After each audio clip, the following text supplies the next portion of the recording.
नमस्कार, प्रखर आवाज़ शो में आपका स्वागत है। आज हमारे साथ हैं आम आदमी पार्टी नेता और हाईकोर्ट अधिवक्ता सुष्मिता राघव जी। तो आइए सुष्मिता राघव जी से बात करते हैं। मैम, सबसे पहले तो आपका हमारे शो में स्वागत है। नमस्कार, थैंक यू। मैम, सबसे पहला सवाल तो ये आता है कि आपने भाजपा क्यों छोड़ा? एक्चुअली मैं आम आदमी पार्टी की विचारधारा से बहुत ज़्यादा प्रभावित हूँ और जो आम आदमी पार्टी का मैनिफेस्टो है वो मुझे बहुत ही प्रभावित किया। और इसे लुभावना नहीं कह सकते हैं, इसे ये कह सकते हैं कि काम करने के लिए जो भी चीज़ें हमारे पास हैं वो इसमें सारी हैं, और जो काम नहीं हुए हैं उन कामों को हम लोग करना चाहते हैं। ऐसा सबसे बड़ा मुद्दा जो आम आदमी पार्टी ने उठाया है, और मुझे भी ऐसा लगता है कि शुरुआती दौर से ही मेरा भी ये मुद्दा रहा है, और कहीं ना कहीं हम सभी लोग इससे प्रभावित रहे हैं। जो है बेरोज़गारी की मार जो है वो सभी लोगों पर भारी है। आज की डेट में हम ये जान लें कि जो एक पैंडेमिक चल रहा है इसमें भी बेरोज़गारी बढ़ चढ़ के एकदम हिस्सा ले लिया है उसने। तो इस पर हम चाहते हैं कि रोज़गार हमें मिले, हमारे युवाओं को मिले, और जो आने वाली पीढ़ी है उसके लिए हम कुछ कर सकते हैं, तो आने वाली पीढ़ी इससे प्रभावित ना हो, इसलिए मैंने आम आदमी पार्टी को ज्वाइन किया और मैं इसमें बढ़ चढ़ के हिस्सा लेना चाहती हूँ। मैम, उत्तर प्रदेश में भाजपा की सरकार है, बड़ी पार्टियां सपा और बसपा हैं, तो फिर उन दोनों को ना चुन के सिर्फ आम आदमी पार्टी क्यों इतना प्रभावित? जैसा कि मैंने अभी आपको बताया कि जो इसका मैनिफेस्टो है वो मुझे इससे प्रभावित किया, और दूसरा है हमारा दिल्ली मॉडल, जो कि दिल्ली में आम आदमी पार्टी ने करके दिखाया है।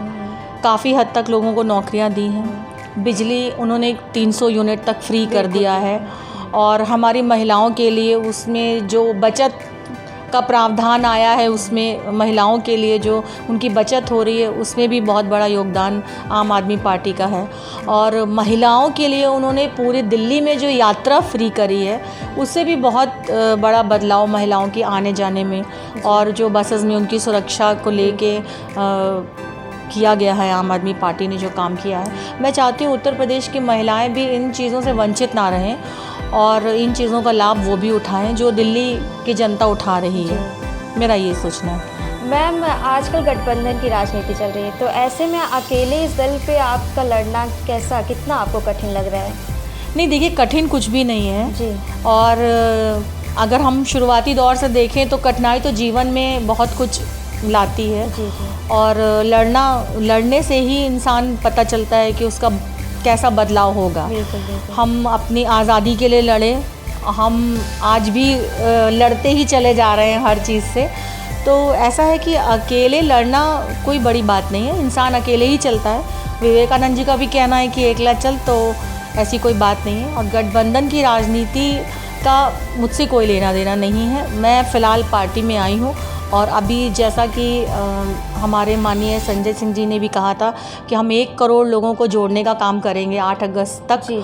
तो फ़िलहाल अभी हम उस मुहिम में लगे हुए हैं, और 8 तारीख के बाद से हम इसमें 1 करोड़ सदस्य बनाने का पूरा कोशिश करेंगे। ज़्यादा हो जाए तो हमारी किस्मत है, 1 करोड़ का टारगेट हमारा है। जी मैम, कॉन्फिडेंस तो बहुत अच्छा है, बट मैम एक सवाल ये आता है, क्या 2022 विधानसभा चुनाव में आपको बहुमत मिलेगी या फिर असेंबली हंग होने की कुछ संभावना? देखिए, ये तो जनता है, और जनता तो कुछ भी कर सकती है। जब हमने सोचा भी नहीं था तभी भी बसपा की सरकार फुल फ्लैश में आई थी, सपा की सरकार फुल फ्लैश में आई थी। तो ऐसा नहीं है, ये तो जनता है। तो ये यहाँ पर प्रजातंत्र है, राजतंत्र नहीं है। तो राजतंत्र नहीं चलेगा, प्रजातंत्र ही चलेगा। तो अब ये तो जनता का फैसला है, आगे वो क्या करती है क्या नहीं। अभी हम आएंगे, अपनी चीज़ों को बताएंगे, अपनी बातों को रखेंगे, और जनता को अगर समझ में आएगा तो जाहिर सी बात है, हमें हो सकता है कि वो जनता चुनेगी, और चुनेगी तो हम पूरे खरे भी उतरेंगे उस पर।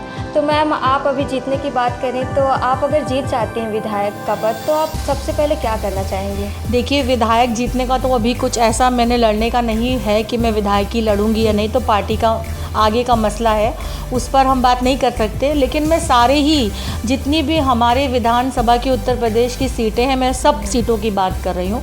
मैं अकेली किसी एक सीट की बात नहीं कर रही हूँ। अगर पूरे उत्तर प्रदेश में जीत के हमारे सारे विधायक आते हैं और हमारी सरकार बनती है, तो निश्चित तौर पर जितनी भी चीज़ें हमने करी हैं दिल्ली में और जो भी हमारा मैनिफेस्टो है, आपका महंगाई को लेके या आपके बेरोज़गारी को लेके या बिजली पानी को लेके या शिक्षा, एक बहुत बड़ा हमारा जो शिक्षा है, जो हमारा मुद्दा है शिक्षा का, जिस हिसाब से हमने दिल्ली में किया उस हिसाब से हम चाहते हैं कि उत्तर प्रदेश में भी हम शिक्षा का स्तर ऊंचा कर सकें। जी मैम आप एक अधिवक्ता हैं, तो आप इसे कैसे रिलेट करती है राजनीति से?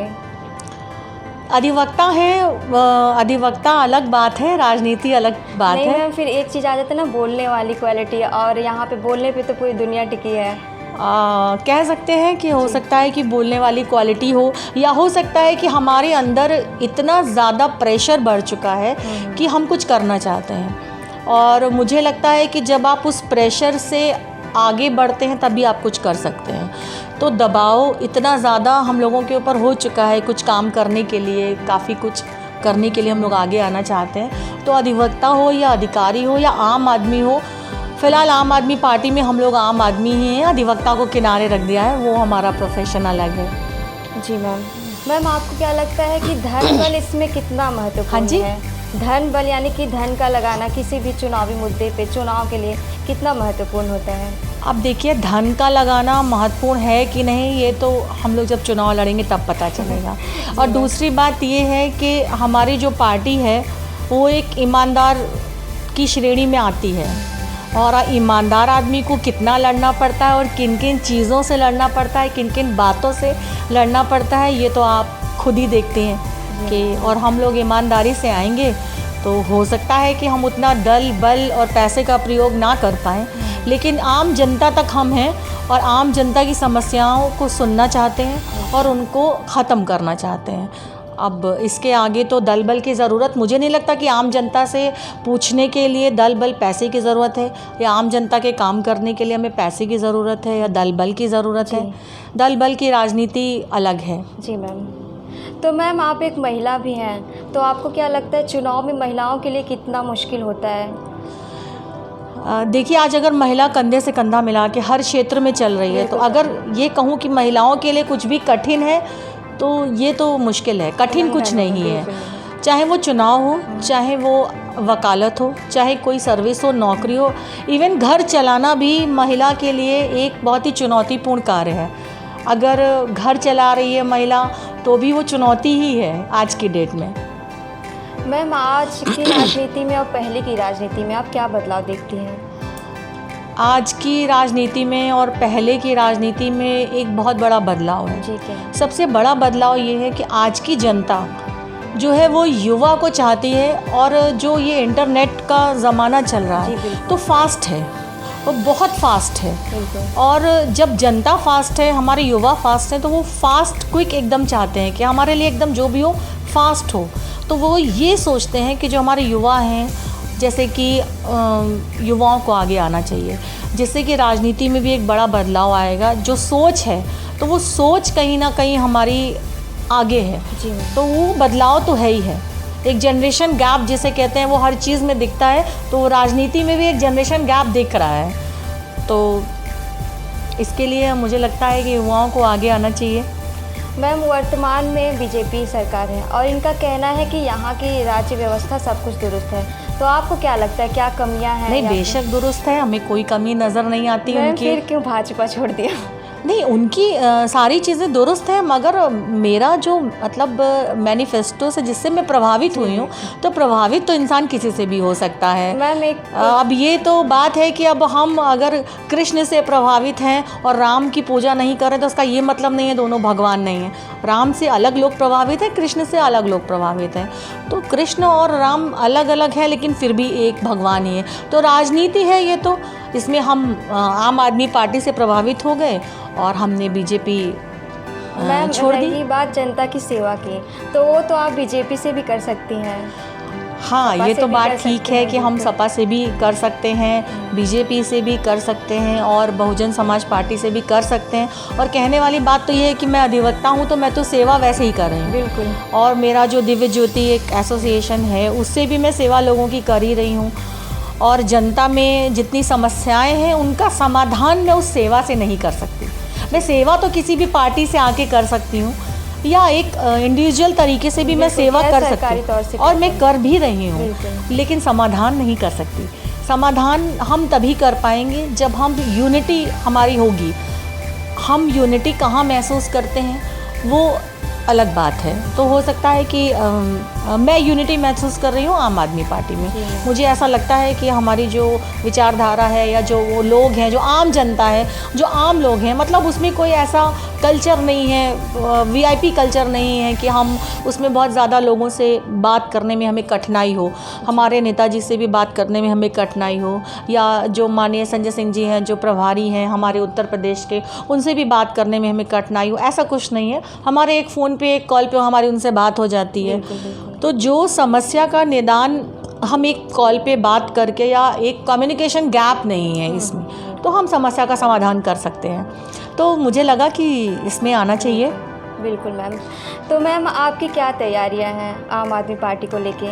आम आदमी पार्टी को लेके जैसा कि मैंने आपको बताया कि 1 करोड़ सदस्य हमें बनाने हैं, और क्योंकि मैंने उत्तर प्रदेश बार काउंसिल का भी चुनाव लड़ा है और मैं मज़दूर यूनियन से स्टेट प्रेसिडेंट हूँ, मनरेगा मज़दूर यूनियन में, तो मेरे पास पूरे उत्तर प्रदेश में बहुत सारे लोग ऐसे हैं जिनकी बहुत समस्याएं हैं। मज़दूर वर्ग को हम देखें तो बहुत समस्याएं हैं, मतलब हद से ज़्यादा। अभी जब ग्राउंड लेवल पे, हम रूट लेवल पे जब हम देखते हैं उन समस्याओं को, तो आपका दिल भर आएगा देख करके। तो उन समस्याओं को, जो रिवर्स एक पलायन हो गया है हमारा इस पेंडेमिक स्थिति में, जो हमारा हो गया, और इतना महंगाई बढ़ती चली जा रही है।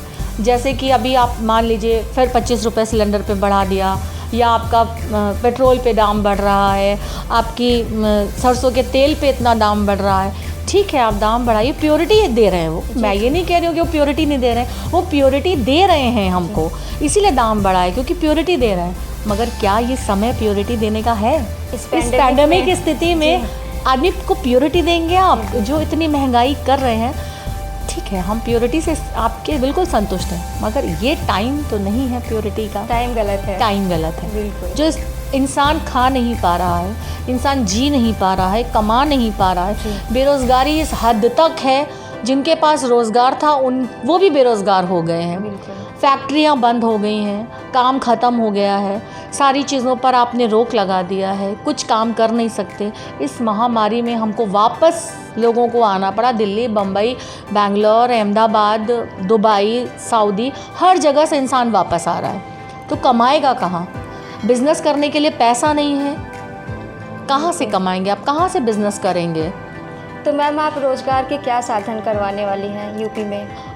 यूपी में देखिए कि हमारी जितनी भी चीज़ें रहेंगी हमारे मैनिफेस्टो में, जो नौकरियां हैं, चाहे वो हम उसमें किसी भी तरीके से, सरकारी और गैर सरकारी और अर्ध सरकारी, जो भी नौकरियां, जिस भी तरीके से सिस्टम होगा या जिस भी तरीके से हमारे उच्च नेतागण करना चाहेंगे, उनको हम ज़रूर फॉलो करके सारी चीज़ें आपको बताएंगे, और कैसे करेंगे ये भी बताएंगे, और करके भी दिखाएंगे।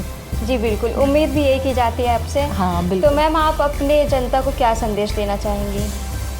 मैं जनता को यही संदेश देना चाहूँगी कि बदलाव ही जीवन का नियम है, और बदलने में ही हमारी भलाई होती है। क्योंकि अगर हम आज के 20 साल पहले जैसे थे वैसे ही अगर हम आज होते तो शायद हम इतनी तरक्की नहीं करते।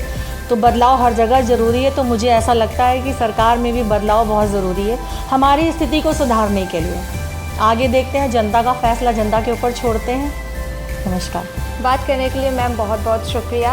आप देख रहे थे हमारे साथ ही आम आदमी पार्टी की नेता और हाईकोर्ट अधिवक्ता सुष्मिता राघव जी, जिन्होंने बताया कि बदलाव बहुत ज़रूरी है। तो अब देखना ये है कि उत्तर प्रदेश की सरकार क्या बदलाव करती है। इसके साथ यहीं पे रुकेंगे। नमस्कार।